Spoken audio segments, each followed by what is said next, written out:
സാമൂഹ്യശാസ്ത്രം ഫസ്റ്റിൻ്റെ രണ്ടാം ചാപ്റ്ററിലേക്ക് സ്വാഗതം. ലോകം 20-ാം നൂറ്റാണ്ടിൽ, ഇതാണ് ചാപ്റ്ററിൻ്റെ പേര്.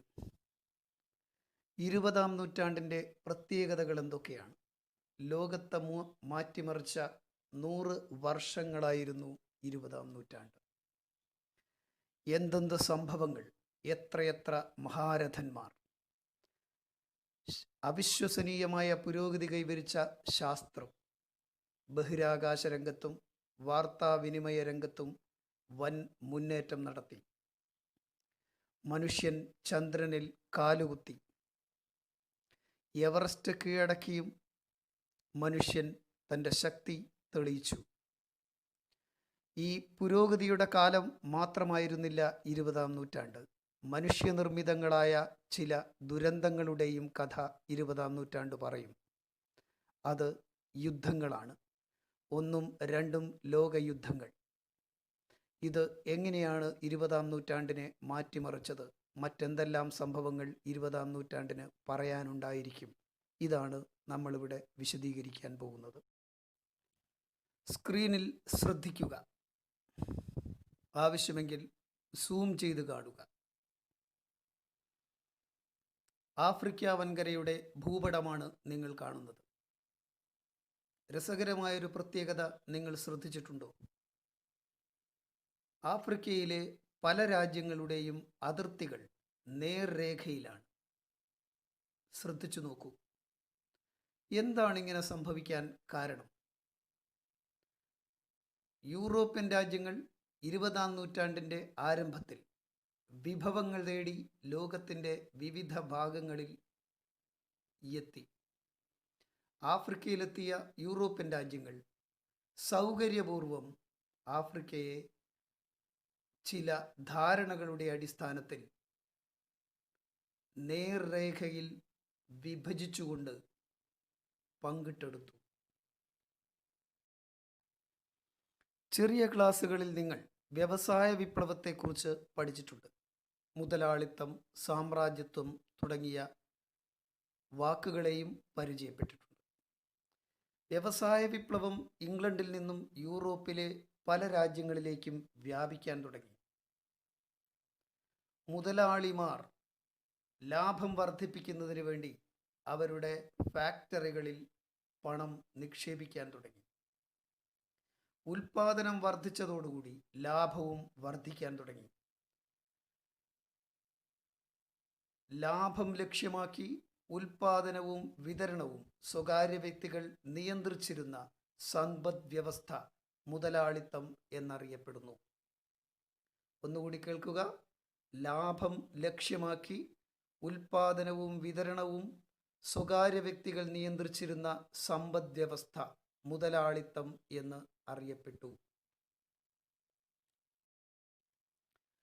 മുതലാളിത്തം കൂടുതൽ നിക്ഷേപം നടത്തിയതോടുകൂടി ഉൽപാദനം വർദ്ധിച്ചു, ലാഭം വർദ്ധിച്ചു. ആഭ്യന്തര കമ്പോളങ്ങളിൽ വിറ്റഴിക്കുന്നതിനേക്കാൾ കൂടുതൽ ഉൽപ്പന്നങ്ങൾ അവർ നിർമ്മിക്കാൻ തുടങ്ങി. മറ്റു രാജ്യങ്ങളിലേക്ക് ഉൽപ്പന്നങ്ങൾ വിറ്റഴിക്കുന്നതിന് ഇവർ തമ്മിലുള്ള മത്സരം ശക്തമായി നടന്നു. യൂറോപ്യൻ രാഷ്ട്രങ്ങൾ രാഷ്ട്രീയ അധികാരവും സൈനിക ശേഷിയും ഉപയോഗിച്ച് സാമ്പത്തിക ചൂഷണം നടത്തിയ രാജ്യങ്ങളെ പിന്നീട് അവർ കോളനികളാക്കി മാറ്റി.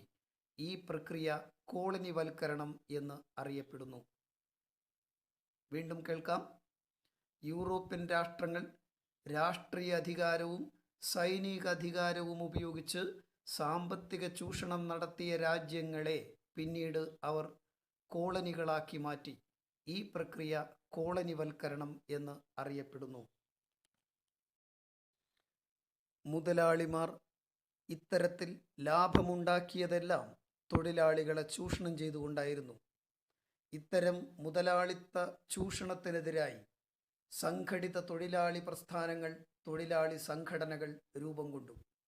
അവർ നടത്തിയ നിരന്തര സമരങ്ങളുടെ ഫലമായി അവരുടെ വേതനം അഥവാ കൂലി വർദ്ധിപ്പിക്കേണ്ടി വന്നു. മുതലാളിമാർക്ക് ഇത് ലാഭത്തിൽ കുറവുണ്ടാക്കി. ഈ പ്രശ്നം മറികടക്കുന്നതിനായി കൊളോണിയൽ മേധാവികൾ മൂലധന നിക്ഷേപം കോളനികളിലേക്ക് വ്യാപിപ്പിച്ചു. ഇതിനവരെ പ്രേരിപ്പിച്ച പ്രധാന ഘടകങ്ങൾ എന്തെല്ലാമെന്ന് മനസ്സിലാക്കേണ്ടതുണ്ട്. സ്ക്രീനിൽ നോക്കുക. ഈ 3 ഘടകങ്ങളാണ് കൊളോണിയൽ ശക്തികളെ കോളനികളിൽ മൂലധന നിക്ഷേപം നടത്താൻ പ്രേരിപ്പിച്ചത്. 1. തൊഴിലാളികളുടെ കുറഞ്ഞ കൂലി. 2. അസംസ്കൃത വസ്തുക്കളുടെ ലഭ്യത. 3. കോളനികളിൽ ഉൽപ്പാദിപ്പിച്ച് കോളനികളിൽ തന്നെ വിതരണം ചെയ്യുമ്പോഴുള്ള കുറഞ്ഞ ചെലവ്. ഇത്തരത്തിൽ മൂലധന നിക്ഷേപം കോളനികളിലേക്ക് കൂടി വ്യാപിപ്പിച്ച പുതിയ ഘട്ടത്തെ സാമ്രാജ്യത്വം എന്ന് അറിയപ്പെടുന്നു. ഒരു രാജ്യം മറ്റൊരു രാജ്യത്തിനു മേൽ സ്ഥാപിക്കുന്ന രാഷ്ട്രീയ, സാമ്പത്തിക, സാംസ്കാരിക ആധിപത്യമാണ് സാമ്രാജ്യത്വം. നിയമവ്യവസ്ഥ, ഭരണ സംവിധാനം, സൈനിക ശക്തി തുടങ്ങിയ ഘടകങ്ങളെല്ലാം ഇതിനുവേണ്ടി ഉപയോഗപ്പെടുത്തി. ഒന്നുകൂടി ശ്രദ്ധിക്കുക. ഒരു രാജ്യം മറ്റൊരു രാജ്യത്തിനു മേൽ സ്ഥാപിക്കുന്ന രാഷ്ട്രീയ, സാമ്പത്തിക, സാംസ്കാരിക ആധിപത്യത്തെ സാമ്രാജ്യത്വം എന്ന് അറിയപ്പെടുന്നു. ഇത്തരത്തിൽ സാമ്രാജ്യത്വ രാജ്യങ്ങൾ കോളനികളെ കൈവശപ്പെടുത്തിയപ്പോൾ കോളനികളിൽ അതെന്ത് ഫലങ്ങളായിരിക്കും സൃഷ്ടിച്ചിട്ടുണ്ടാവുക? കോളനി രാജ്യങ്ങളെ എങ്ങനെയായിരിക്കും സാമ്രാജ്യത്വം ബാധിച്ചിട്ടുണ്ടാവുക? സ്ക്രീനിൽ ശ്രദ്ധിക്കുക. 1. കോളനികളുടെ പരമ്പരാഗത സമ്പദ് വ്യവസ്ഥ തകർന്നു. 2. ഭരണരീതിയും നിയമവ്യവസ്ഥയും മാറ്റിമറിക്കപ്പെട്ടു. പരമ്പരാഗത ഭക്ഷ്യവിളകൾക്കു പകരം നാണ്യവിളകൾ കൃഷി ചെയ്യാൻ നിർബന്ധിതരായി. ദാരിദ്ര്യവും തൊഴിലില്ലായ്മയും വർദ്ധിച്ചു. പ്രകൃതി വിഭവങ്ങൾ വ്യാപകമായി കൊള്ളയടിക്കപ്പെട്ടു. തദ്ദേശീയമായ കല, സാഹിത്യം, ഭാഷ, സംസ്കാരം, വിദ്യാഭ്യാസം എന്നിവ തകർക്കപ്പെട്ടു. ഇതാണ് സാമ്രാജ്യത്വം കോളനി രാജ്യങ്ങളിൽ ചെലുത്തിയ സ്വാധീനം. നിങ്ങൾക്ക് ഒരു വീഡിയോ ശ്രദ്ധിക്കാം. കോളനികൾക്കും കമ്പോളങ്ങൾക്കും കൂടുതൽ ലാഭത്തിനു വേണ്ടിയുള്ള യൂറോപ്യൻ രാജ്യങ്ങളുടെ പരസ്പര മത്സരങ്ങൾ അതിസങ്കീർണങ്ങളായ സംഘർഷങ്ങളിലേക്ക് നയിച്ചു. ഇത് സാമ്രാജ്യത്വ ശക്തികൾ തമ്മിലുള്ള യുദ്ധങ്ങൾക്ക് കാരണമായി. ലോകത്തെ നടുക്കിയ 1-ാം ലോകയുദ്ധം ഇത്തരം ഒരു സംഘർഷമായിരുന്നു. 1-ാം ലോകയുദ്ധം ആരംഭിക്കുന്നത് 1914-ലാണ്. 1918-ൽ അവസാനിക്കുകയും ചെയ്തു. അത്യന്താധുനികമായ സൈനിക സാങ്കേതിക വിദ്യകളും കിടങ്ങി യുദ്ധത്തിൻ്റെ ഭീകരതയുമായിരുന്നു 1-ാം ലോകയുദ്ധത്തിൻ്റെ ചിത്രം.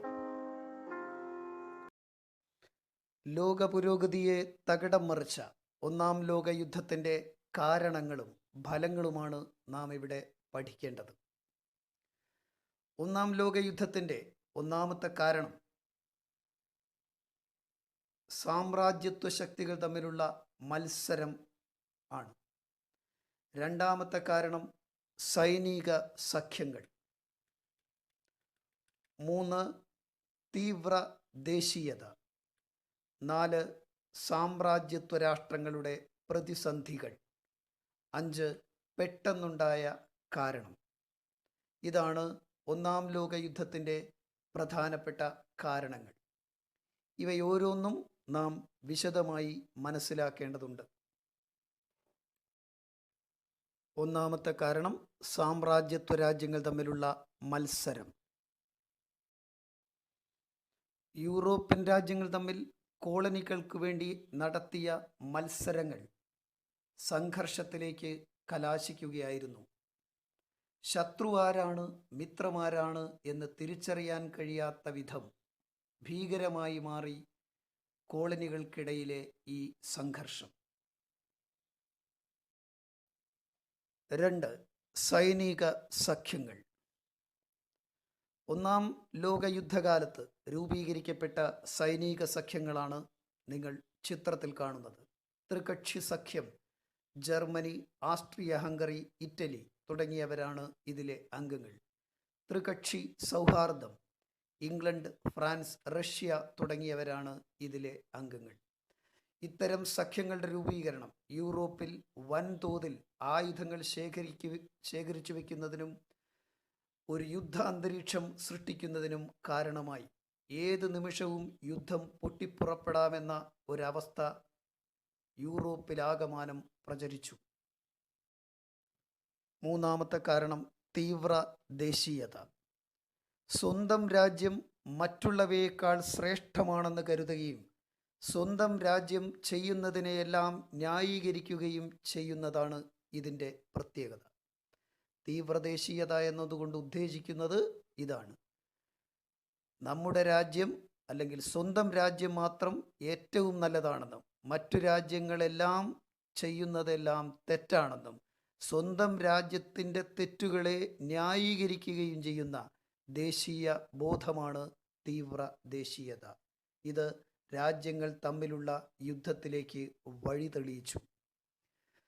തീവ്രദേശീയതയിൽ അധിഷ്ഠിതമായി ധാരാളം പ്രസ്ഥാനങ്ങൾ ലോകത്തിൻ്റെ വിവിധ ഭാഗങ്ങളിൽ വളർന്നു വന്നു. സ്ക്രീൻ ശ്രദ്ധിക്കുക.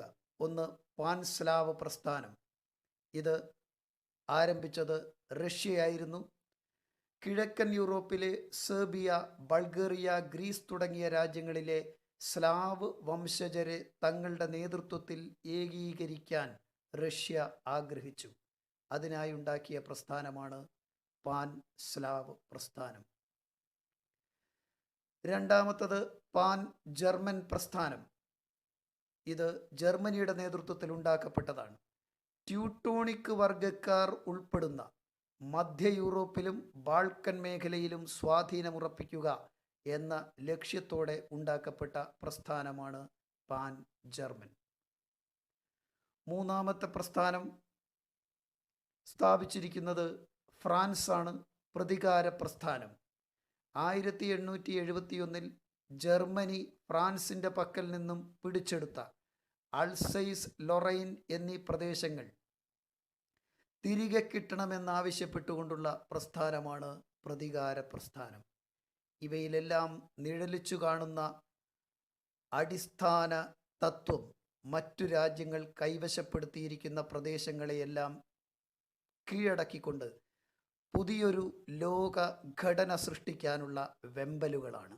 ഇതാണ് യുദ്ധത്തിലേക്ക് വഴിതെളിയിച്ചത്.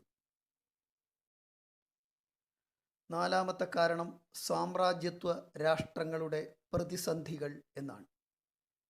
ഒന്ന്, മൊറോക്കൻ പ്രതിസന്ധി. 1904 ബ്രിട്ടനും ഫ്രാൻസും തമ്മിൽ ഒപ്പുവെച്ച രഹസ്യ ഉടമ്പടിയുടെ അടിസ്ഥാനത്തിൽ മൊറോക്കോ എന്ന രാഷ്ട്രത്തിൻ്റെ മുകളിൽ ഫ്രാൻസിനുള്ള ആധിപത്യം ബ്രിട്ടൻ അംഗീകരിച്ചു. എന്നാൽ ജർമ്മനി ഇതിനെ എതിർക്കുകയും മൊറോക്കൻ തുറമുഖമായ അഗഡീറിലേക്ക് ജർമ്മൻ യുദ്ധക്കപ്പലുകൾ അയക്കുകയും ചെയ്തു. തുടർന്നുള്ള അനുരഞ്ജന ചർച്ചയിൽ തങ്ങളുടെ കോളനിയായ ഫ്രഞ്ച് കോങ്കോയുടെ ചില ഭാഗങ്ങൾ ഫ്രാൻസ് ജർമ്മനിക്ക് നൽകി ഈ പ്രശ്നം പരിഹരിച്ചു. എങ്കിലും ഫ്രാൻസും ജർമ്മനിയും തമ്മിലുള്ള ശത്രുത തുടർന്നുകൊണ്ടേയിരുന്നു. രണ്ടാമത്തെ ഭാഗം ബാൾക്കൻ പ്രതിസന്ധി. ബാൾക്കൻ രാജ്യങ്ങളായ സെർബിയ, ഗ്രീസ്, മോണ്ടനീഗ്രോ, ബൾഗേറിയ തുടങ്ങിയവരുണ്ടാക്കിയ സഖ്യം 1912 തുർക്കിയെ പരാജയപ്പെടുത്തി. എന്നാൽ യുദ്ധത്തിൻ്റെ ലാഭം പങ്കുവയ്ക്കുന്നതിലുണ്ടായ തർക്കം ഇവരെ വീണ്ടും പരസ്പരം ശത്രുക്കളാക്കി മാറ്റുകയും ഈ സഖ്യം പിരിച്ചുവിടുന്ന ഘട്ടത്തിൽ എത്തുകയും ചെയ്തു. അഞ്ചാമത്തതും അവസാനത്തതുമായ കാരണം പെട്ടെന്നുണ്ടായ കാരണം എന്നാണ്.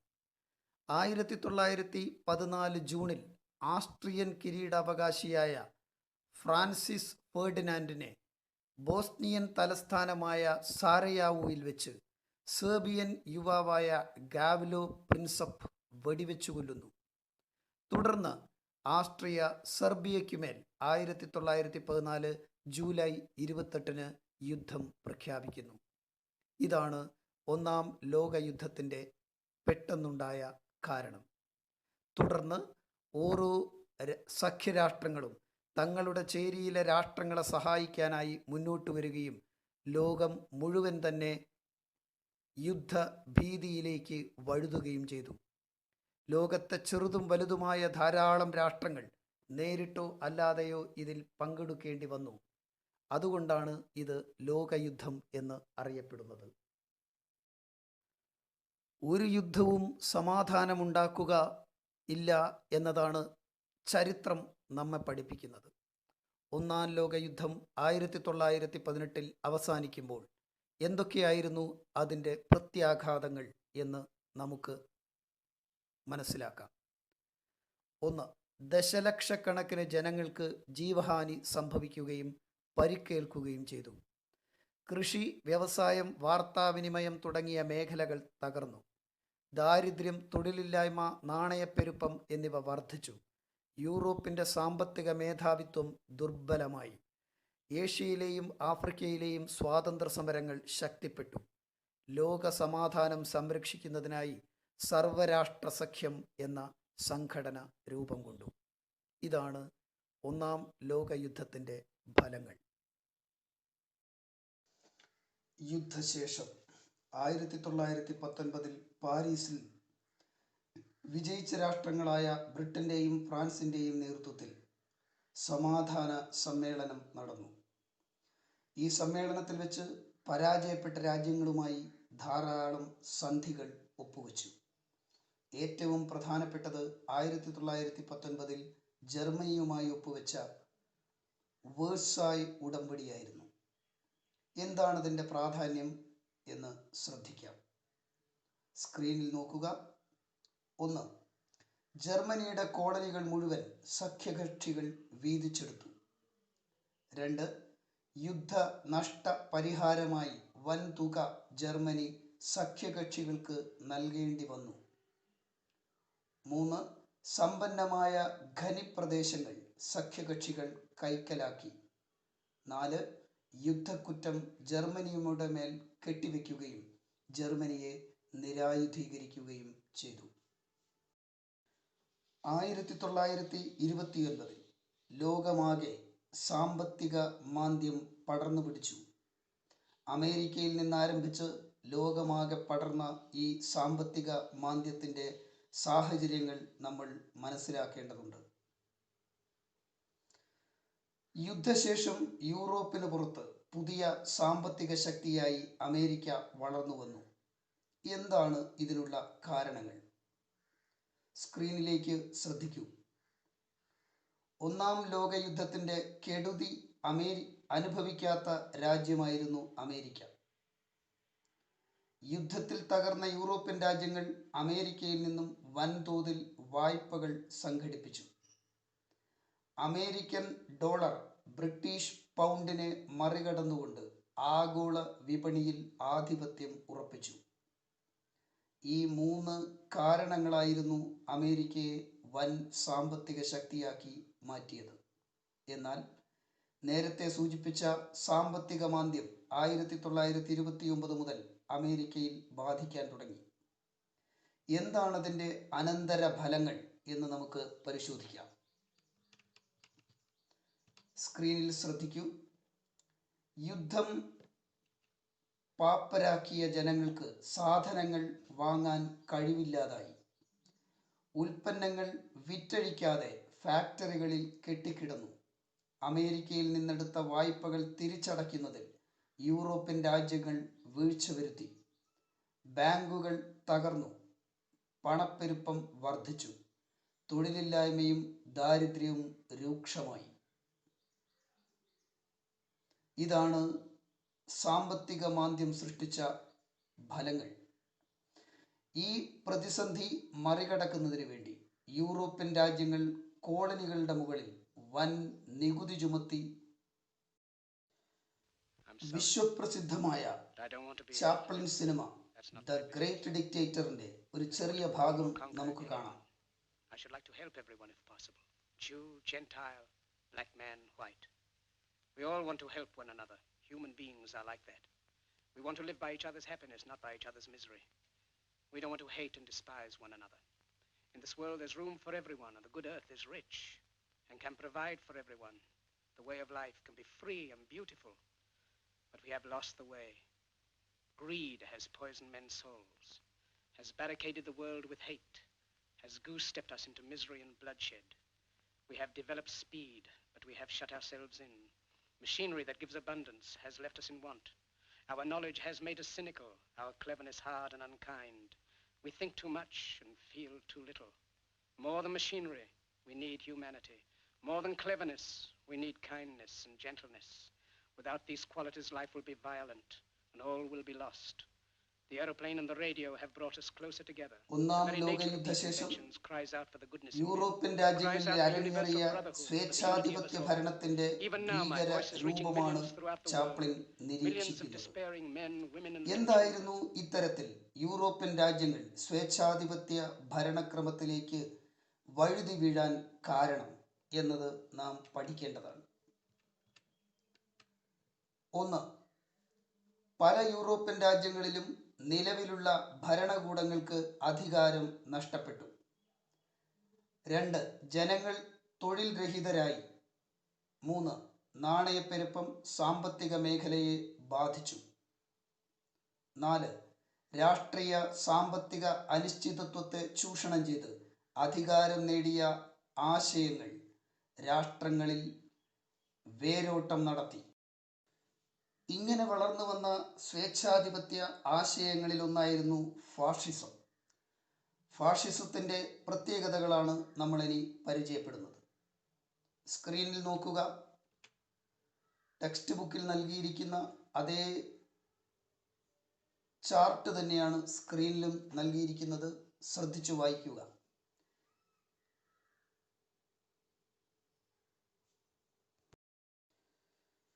ഫാഷിസം ശക്തമായ രീതിയിൽ അതിൻ്റെ വേരോട്ടം നടത്തിയത് ഇറ്റലിയിൽ മുസോളിനിയുടെ നേതൃത്വത്തിലായിരുന്നു. സ്ക്രീൻ ശ്രദ്ധിക്കൂ. മുസോളിനി യുദ്ധത്തെക്കുറിച്ച് ഇങ്ങനെ അഭിപ്രായപ്പെടുന്നു: പുരുഷന് യുദ്ധം സ്ത്രീക്ക് മാതൃത്വം എന്നതുപോലെയാണ്.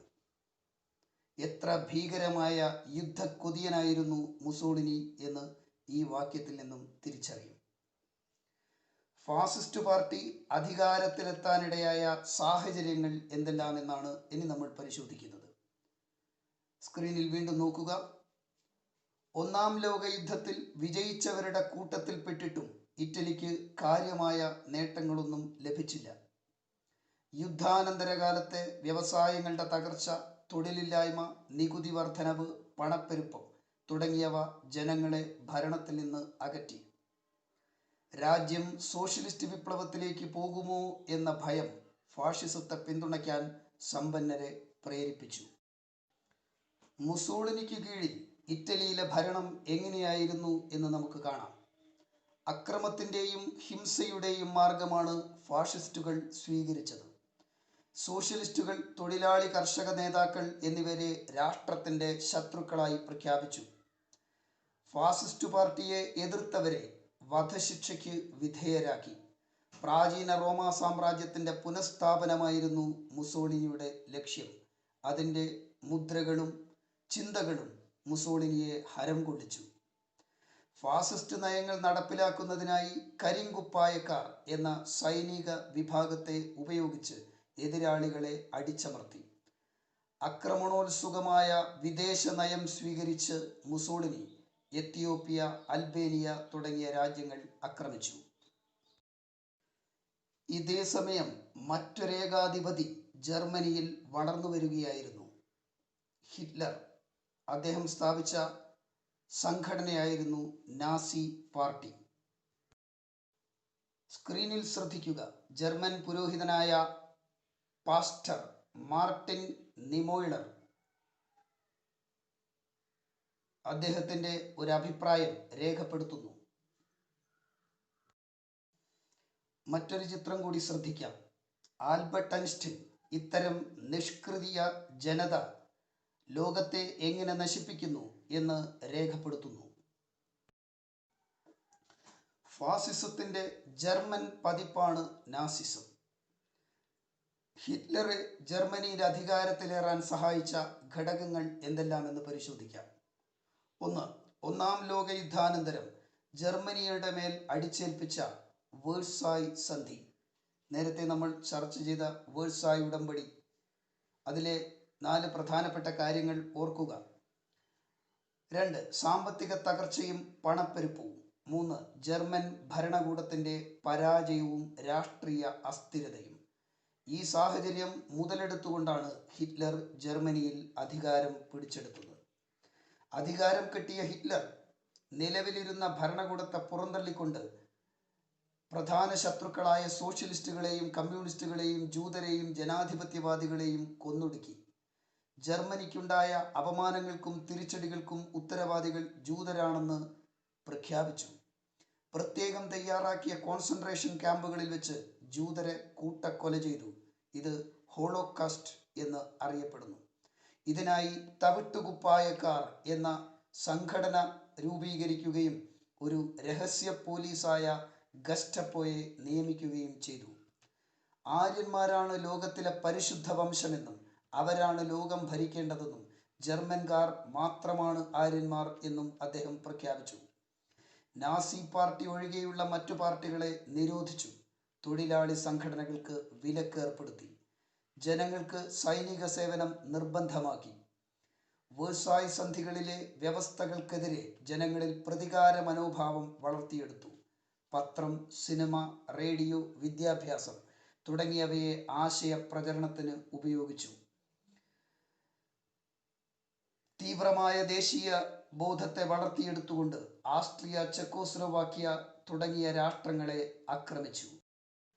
ഹിറ്റ്ലറുടെയും മുസോളിനിയുടെയും സ്വേച്ഛാധിപത്യ നയങ്ങളും പരിപാടികളും ലോകത്തിൽ മറ്റൊരു ലോകയുദ്ധത്തിന് സാഹചര്യം ഒരുക്കി.